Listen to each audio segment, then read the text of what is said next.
right? But before we get on to some of the other things that we want to touch on, especially around the metabolic adaptations, I do want to just go back to the discussion of the pill, because this is something, again, we can talk about this, average 28-day cycle, female, has a menstrual cycle that's, picture perfect textbook of like, oh, this is exactly how it looks. But the pill actually does change pretty much everything, right? And if you go online, social media, whatever else, you'll see people say that, oh, the pill is the reason you can't lose fat. And I don't think that's really the case. Like, that was probably or potentially the case for some of the first, maybe even second generation oral contraceptives, or contraceptives, like female specific contraceptives. But it's not really the case for some of the newer ones.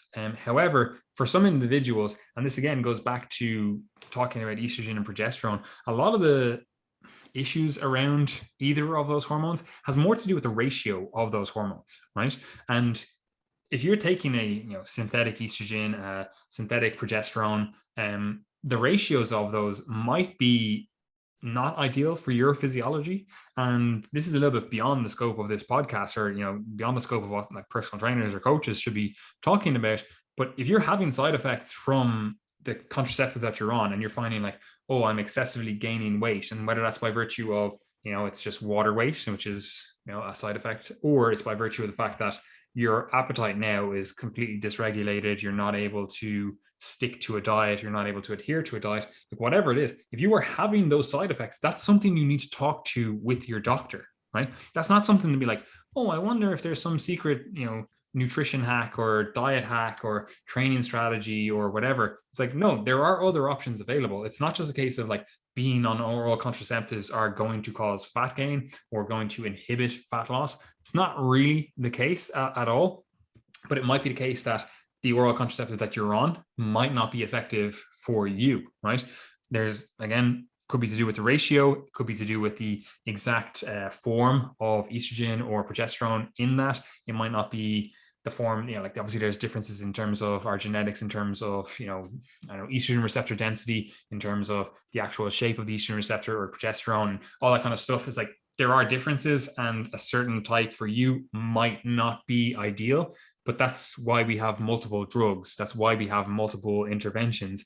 Like, you have to just find the one that works for you. So while this does get a lot of airtime and a lot of, oh, this is the reason you can't lose fat, you need to come off the pill, like, it's just not good, we'll call it science. Well, again, we can make all this mechanistic hypothesis of like, oh, well, estrogen does this or progesterone does this. Ultimately, like, this is a trade-off. If you take any medication, there's a trade-off. It's like, are you willing to accept that trade-off? Are you willing to accept these, we'll call them side effects? They're just effects for you, right? Are you willing to accept that? No. Okay, well, then we have to either go on to a different medication, or we have to discontinue that medication, right? If you're not willing to accept the side effects and you're not willing to try a different medication, then what are our options here? But what are your thoughts there, Gary?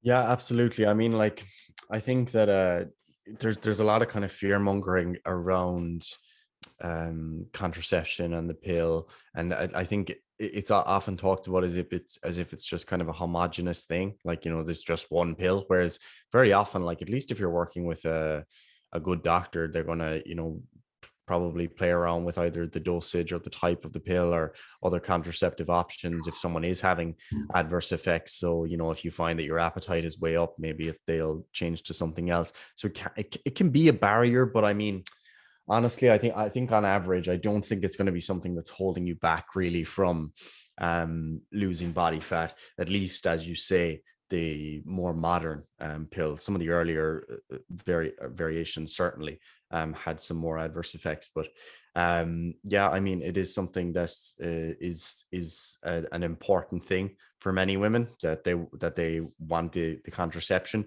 but also there's other indications for the pill too, for which doctors might put someone on it. And I don't think that there's a downside from a fat loss perspective, really. Some people do notice their appetite is increased, or maybe they retain a bit more water and stuff, but I mean, there's no major effect that would offset the effects of a calorie deficit. You know, you're still, if you're adhering to a good solid nutrition protocol, exercising regularly, etc., I wouldn't expect it to be something that stops your fat loss. Yeah, and also just remember, the vast majority of the people that are talking about this stuff in like health and fitness spheres, they're on synthetic testosterone anyway. So it's like, why are they allowed to take drugs and you're not? Supposedly the drugs that they take, perfectly fine, but the medically prescribed drugs that you take, no bueno, don't take it. It's going to inhibit fat loss.